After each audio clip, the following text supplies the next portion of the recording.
Okay, I thought I captured most of the things that we're doing. We're all in the fill gauge now. We see that the flywheel is spinning freely.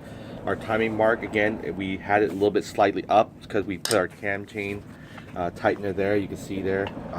Let's see here. See there, we released back our carburetor. We're about to go ahead and mount it back in this position. And our T mark on our flywheel is correct. It spins freely now. It didn't have that stuck anymore that we were worried about when it was hitting. And we made sure it's actually on the sprocket again, so double check. See, there we go. Yeah, this is actually on the T mark. You can see here, straight on the T. So I thought I had it recorded. I apologize, I didn't. So I'm already here now. I'm gonna do the fill gauge here, which you guys probably seen me do a couple of times already. So we're good. And then I'm just gonna go ahead and I torqued it to spec. I did this about maybe between 12 and 15 pounds. I torqued this one here at about 7 foot-pounds.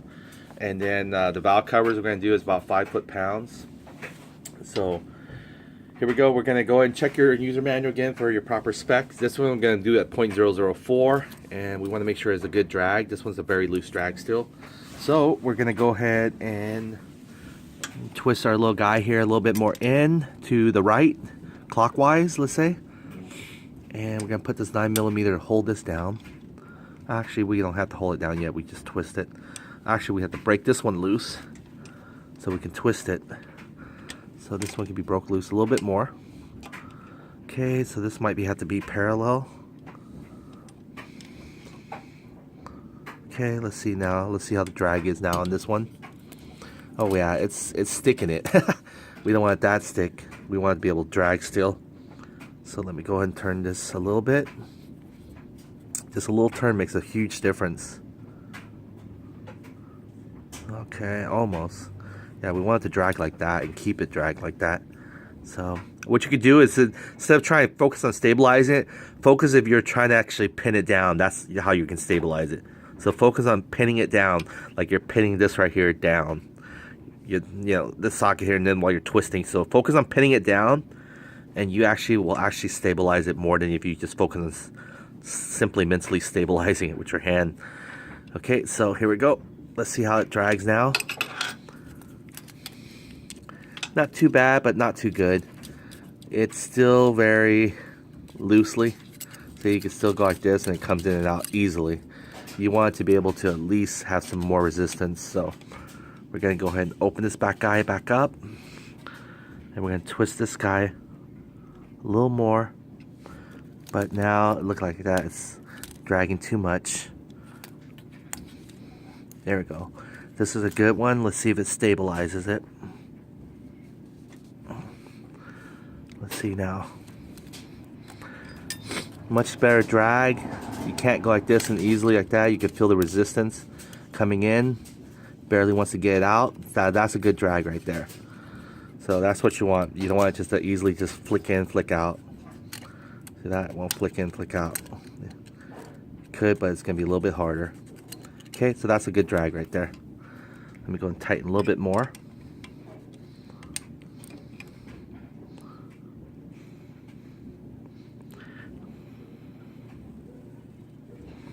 All right, there we go.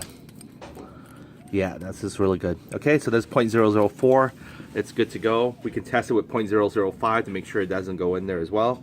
If it did, it'll be a little bit of force to go in there, and that's what you want. You don't want it easily just go in there. So you saw there our 0.004 right here. How easily it can go in, sort of. See that? That was 0.004. Now let's introduce it to 0.005.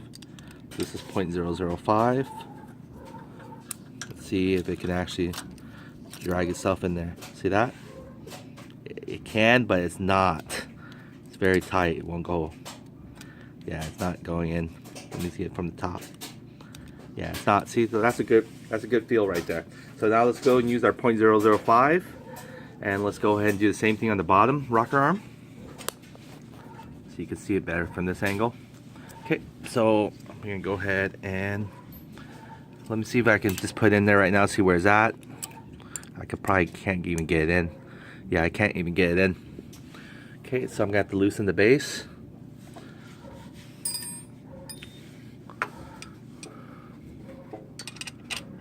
See how you want to do this. Which whenever feels right to you, maybe lower it like this. Okay, we're gonna loosen it, lefty loosey.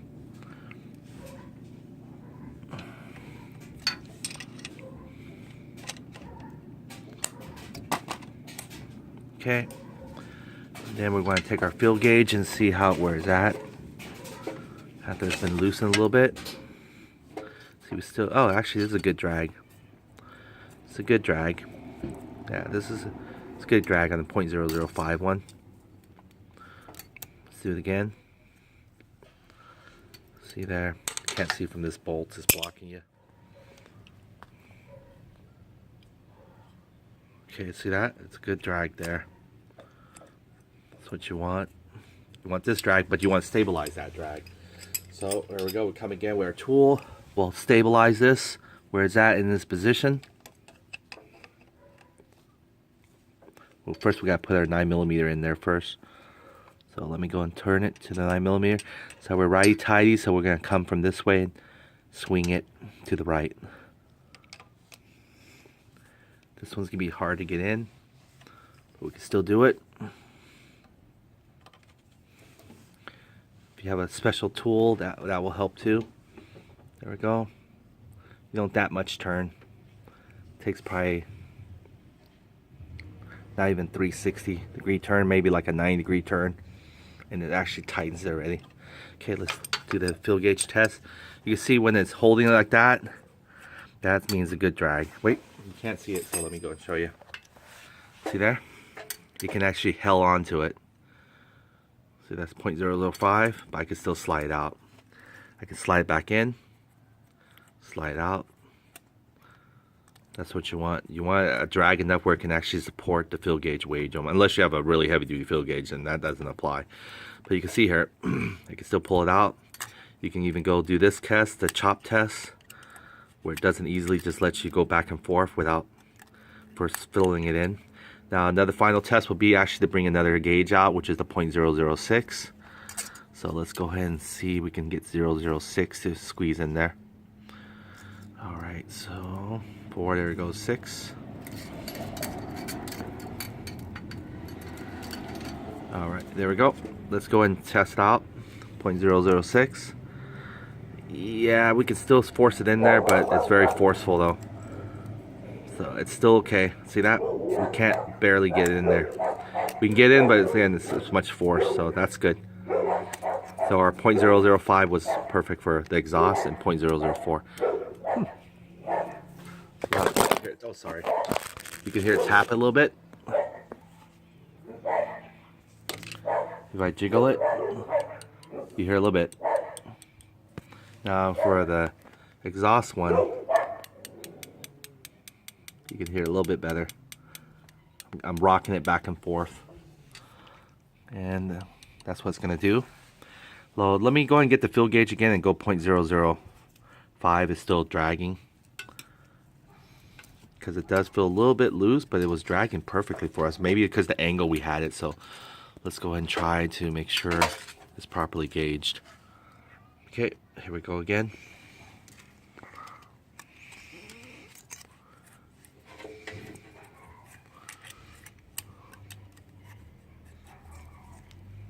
Yeah, so 0.005 here is good. So this is doing its job, and this is tight as it is. Surprised these don't actually vibrate off and fall loose, because they do so much of this on pretty much where the engine is. So yeah, no blue Loctite on that one, surprisingly. So that's it. Yeah, from time to time you have to tune it. You'll have to actually refile it. So you know, people take it to a scooter shop because they don't know how, and that's where they get charged. So there it goes. So we're going to go ahead and put this back in here, because engines start running sluggishly. It's not firing correctly on timing. So now we're going to go ahead and put our intake manifold. And again, with this one, we're going to make sure this time we're going to put blue Loctite on it, so by the next time we take it off, we won't have that two-tone trick. So here we go. First of all, we got to get one of them off. The other one actually is supposed to come off, or it is off already. Sounds good. So this one right here. We're going to do the same thing we did last time.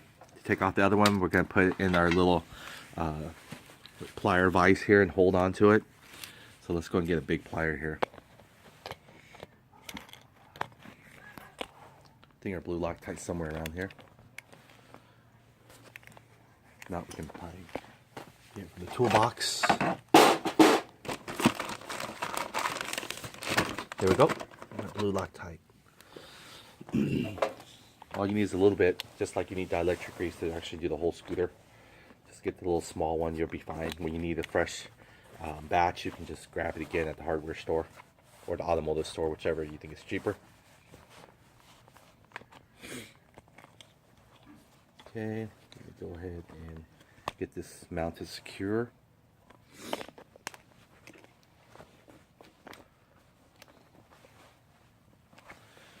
Alright, so let's go and get started.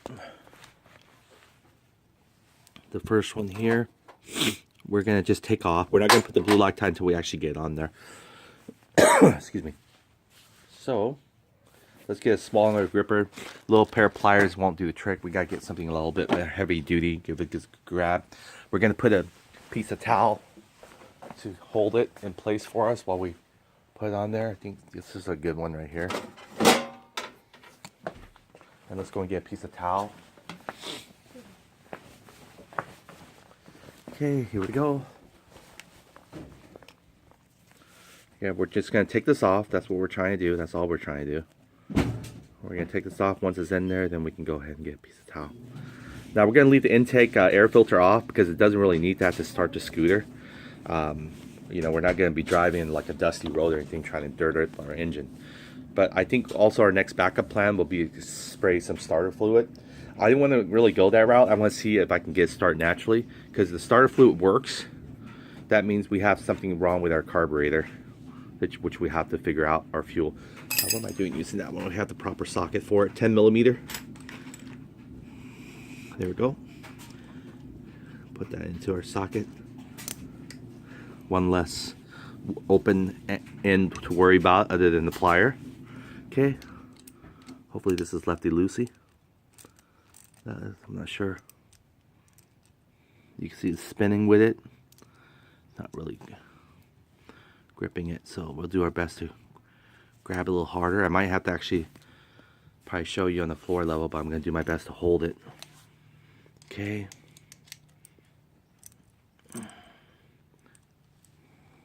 Yeah, it's spinning. It's still spinning. So this is what I did last time to the other one as well. I held it down with my knee, sort of. Or put my whole body weight to be able to get off the thread. So let me try that again. See if I can get a camera here. You can see it being attempted again. Okay, so what I did was back out a little bit.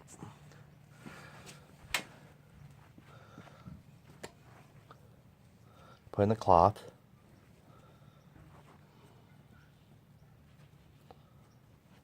Okay. Kind of held it with my body weight like this. This thing has a little handle there. You can put your... I think I just put my whole body weight, really. I didn't put my knee or nothing, I don't think. And then what I did was I got this. And I was prepared to turn it. And I can see it's still... I think that cloth is actually giving the cushion. What would probably be better would be something rubber. That way it actually meets the road. So something a little bit more rubber to hold this from spinning free, like even like a piece of rubber, like tire or something. We just don't want to chew on this. That's the problem. I'm not sure a cloth will even be better than paper, but it has to be something that doesn't have any oil or residue. Something like an old rubber or something. Let me see if I can find something real quick. I know. I'm holding it. It's right here in my gloves. So we're going to fold our gloves. We can fold it neatly as possible. It doesn't really matter much. Okay.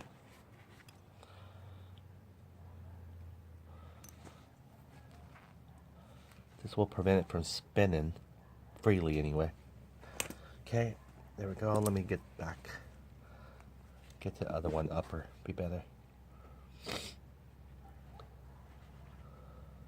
This will prevent us from having to, once we get this off, we can put blue Loctite on it. Oh boy.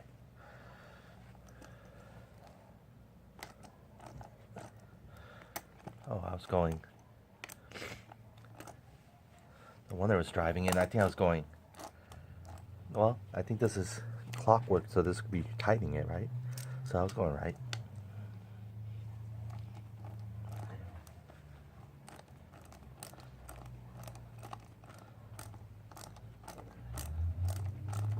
Huh. Oh boy, look at that. It still makes a little bit mark here. So we'll try and get this one off. We could do the 2-bolt trick again on this one, and we'll just have to hold this one in place while cracking the other one open. That'll be interesting though. So let's see. Let's try to find. Okay, we'll have to do the 2-bolt trick on its own, taking off socket, so that's fine. So here we go. Remember how we did that? We compact these two together, keep it stabilized. Hopefully we're not fishing one end out to get stuck on the other end. There we go.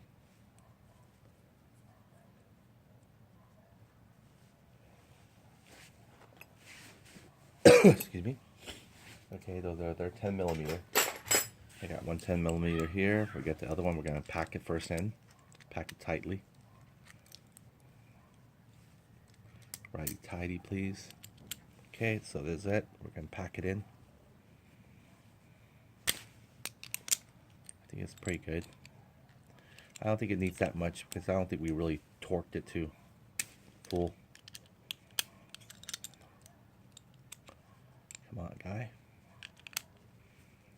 Okay, there we go. Just want to make double check. Okay, so now we're trying to release this one, right? So what we're going to do is hold this one down, or put this in a socket, hold this one down. We're going to try to spin this one back off. Probably spin it from the bottom. The bottom probably the only one that's going to... Okay, we're going to... There we go. There we go. Bingo. Ta-da! Thread's done. So yeah, 2-bolt trick, no need no vise on its own thread. There we go. Should have broke this off before, but that's okay. We can still we can do it right here. 1, 2, 3. Crisscross from each other. We're not compact anymore. There we go. Loosen both already, so these are good to go. All right, so we're gonna focus on driving the short end into the cylinder, and before we put the acorn, we're gonna put some blue Loctite all in it, and then we're gonna shove it in there. That will prevent it next time from giving us problems. So let's go and do that. Let's go and align our intake manifold studs.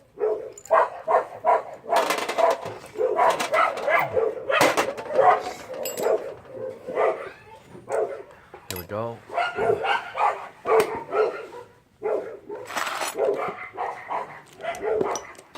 There's the other one right here. Alright, so we're going to line it, blow anything out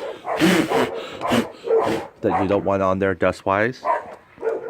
We're going to, I think this engine here needs to probably be pushed down or up a little bit.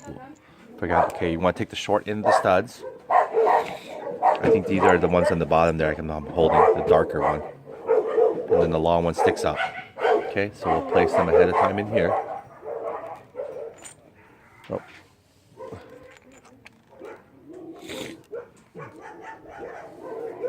Okay, we're going to put that short one also in there. I think we need to bring the bike up a certain level, so we're going to have to teeter-tot it a little bit. Go ahead and set this here, that way you can see it. High level it in, high squeeze the other end.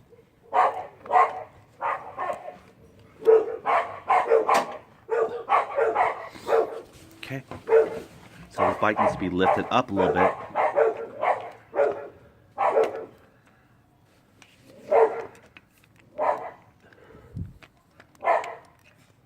I think it's ready to drive it in. I think it's about ready to drive it in. I think the only thing stopping it is not enough torque. So we're going to go ahead and get our blue Loctite ready. We can apply it on the thread themselves directly here, or we can apply it in the nut. I think it's probably better just apply it in the nut. So I'm just going to put some in the acorn nut here.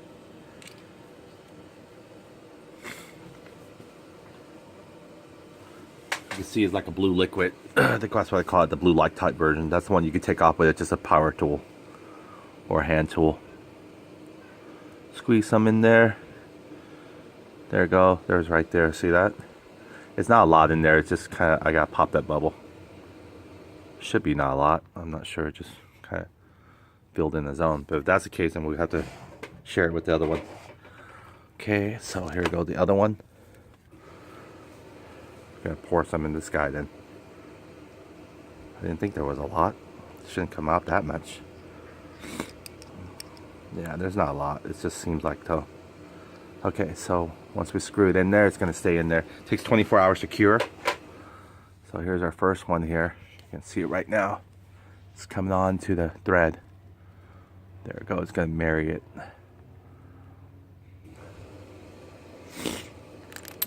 Oh boy. All right, let me get my magnet there. Fish it out. There we go. Oh. Fished out. Thank you to the rescue there. Didn't have to make a mess all over the place. Okay, so that has blue Loctite all over it. So that means this, I can probably just use this clean one here and just cap it in there because the blue Loctite is already there for it. Serve two birds with one stone. Okay. Not yet. I have to align the scooter still. Use this one for the other side then. But it doesn't have the blue Loctite yet. So now we're even.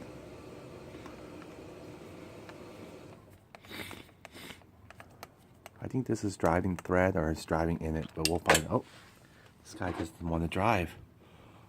Come on, buddy.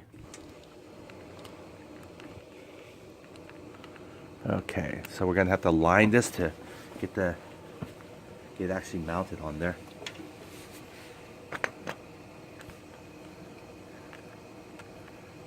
I don't feel like it's going in yet. Yeah, the thread's not going in. You can actually almost see it where the thread should be. This one's off by a hair. We don't want to cross thread it. Still off by a hair.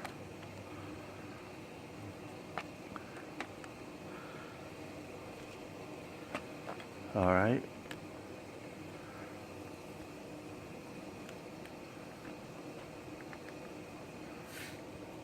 Probably can't see it. That's not what I'm seeing here. You can look at it, take it off like this. You can see where it's at. See now? Now it's actually on there on both sides, right? So now we can drive it in. Now it's going to be interlock. And then we have blue Loctite now on the acorn. Okay. Keep the scooter upward. Then we're going to hand tighten this first because we want to make sure we don't cross thread it. Hand tighten as much as we can for it doesn't go anymore. Okay, it's not going anymore, so let's go and get our tools. I can use the long one. There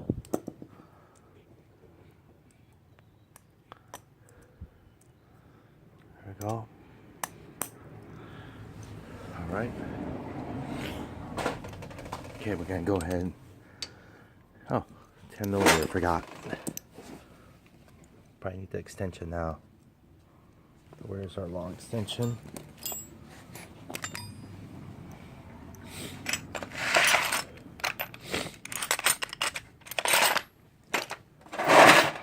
Come on, where are you? There you go.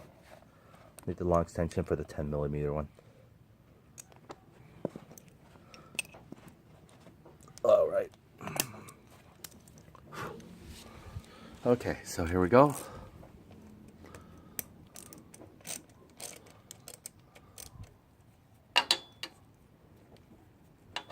Seems to be going okay. Again, we don't want to re-thread or cross-thread anything. Let's just kind of let it flow. It needs to lift up the scooter. We'll lift up the scooter. All right, we'll do the other side too before we do it all the way.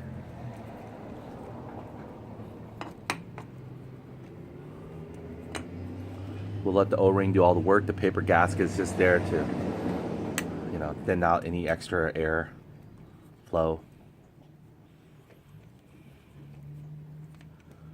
Make sure it's sealed. Then we need to adjust the cam chain again. We'll do that by just dealing with the cam chain tensioner and the 4 bolts there holding the cam assembly or rocker arm assembly. Okay. definitely going in there.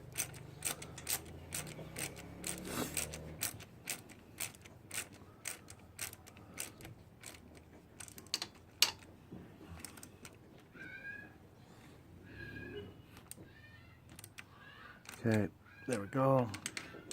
I think our torque is set to the same. So let's bring our torque on there now.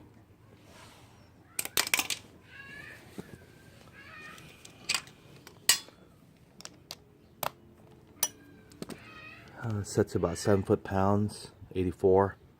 You can see there, 84 inch pounds. So it's 70. It's not 74 foot-pounds. 7 foot-pounds. Okay, so here we go. Again, make sure it torques. There we go. Snap. That's it. Snap. That's good enough. Yeah, it's solid in there. It's not moving anywhere. That's what we want. Gonna good connection. Put the valve cover back on. We don't have to refill oil or anything. And engine oil is still on there. We took some out. Might even be a good thing for us to take a few out. So now we're gonna go and put the valve cover. And we're gonna start firing this up, prepping it for the battery. So let's go and put the valve cover on there now. Valve cover can be a little trickier because we have to actually push on the scooter down or lift it up. Figure out which one. There we go. Valve cover's on there. Make sure nothing else is supposed to be in there that's not, like left behind screwdriver. Just give it a good blow. I think we're gonna have to wipe our valve cover a little bit. Probably capture a little bit of the dirt from us putting just a whole bunch of screws and lug nuts and stuff in there. So we'll wipe it back down. Wipe the O-ring area. But make sure you do a thorough wipe down. You want to wipe down the O-ring area or anything like that. This is a gasket. A good valve cover has a nice gasket seal like this. The cheap ones look like they're not even made to fit in there. They just kind of put a whole bunch of sort of, I don't know what kind of glue it is, but it's just nasty tar stuff. So a good valve cover looks like a circuit board almost. And it does serve a good purpose. It needs to insulate everything properly. Especially when you have fluid running from the cam chain and it's gonna get, motor oil gets all over there. And it seals. And the crank ventilation, positive ventilation, it's gonna come out through that one. And we have it open now. We're gonna actually tee that off. We're gonna probably take it to our uni filter. We changed it to a uni filter. Just don't want to poke a hole in my K&N filter, that's why. I'm kind of prolonging that. Okay, so we can put the tube in now, or we can put it second, doesn't really matter. Why don't we just put the valve cover in first? We'll nail it in. I mean, screw it in.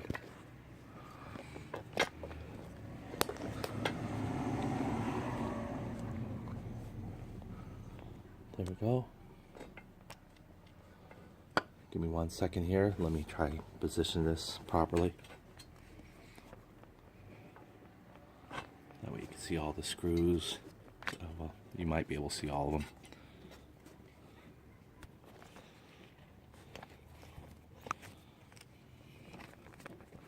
Okay, I'm going to go put that in there.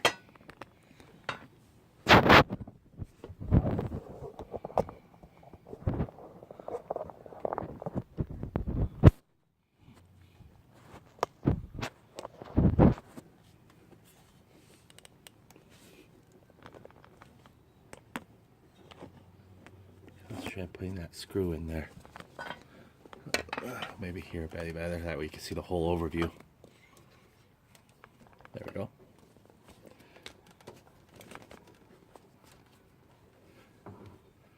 Okay, so we're going to go ahead and put the screws in to the sides. Again, we might have to teeter-tot it just to make sure. Screws are right here. These screws are probably torqued to the same 7 foot-pounds. Let me put the cap back on my blue Loctite here, save it for another usage.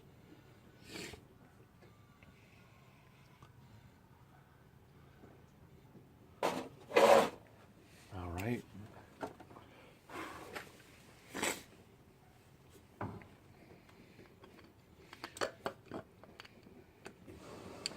Get our ground wire ready too. It's gonna be fun.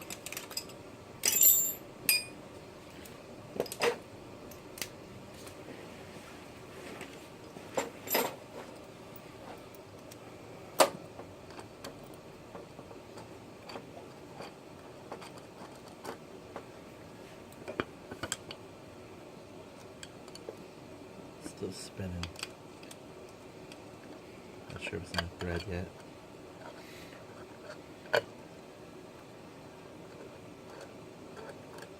Oh, I was still spinning because I'm using a 10mm on 8mm bolt.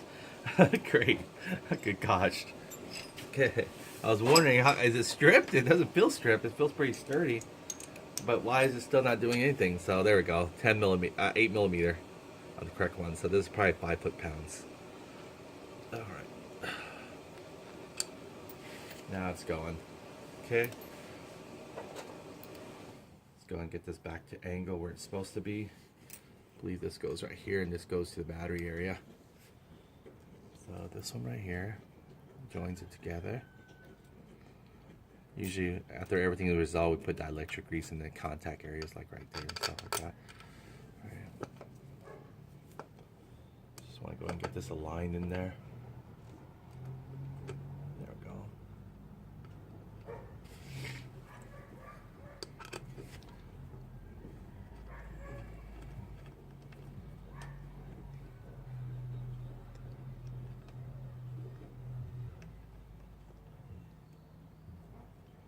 Super, we got that there.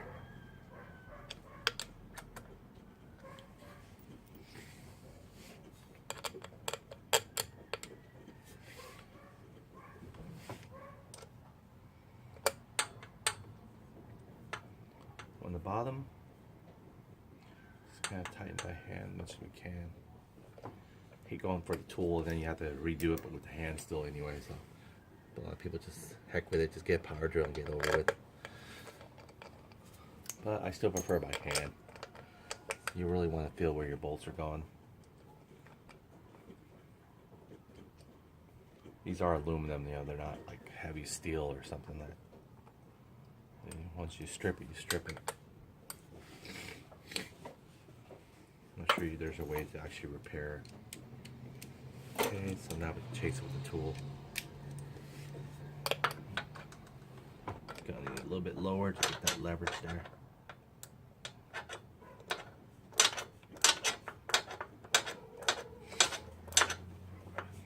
There we go, a little more freer. Click, click, click. It's coming. See there, it's just kind of ratcheting it.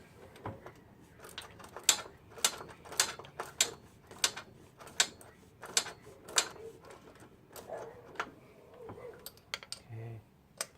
You don't have to worry about cross yet because there's still kind of ways to gap it.